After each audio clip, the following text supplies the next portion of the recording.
Hey guys, this is Fundo on Nonchopama. Tonight on Uzalo. Another family loses is another family gain as the Magwazai take the opportunity handed to them.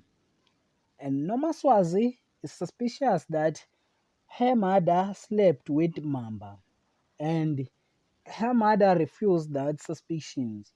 While Nomaswazi, he has evidence that he found Mamba on her room. Njeza goes all for Nonka. He wants to punish Kanyisa so that he will tell where is Gwanda.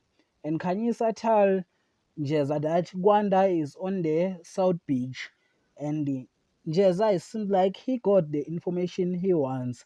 He wants to follow Gwanda and go to Zippy and get Gwanda to be arrested. While Mata is faced with a moral dilemma on his journey to find Mrs. Right, while Sbo begs in his Gloria. That is for tonight. Thanks for watching. Don't forget to like and comment and subscribe. Yeah, for thanks.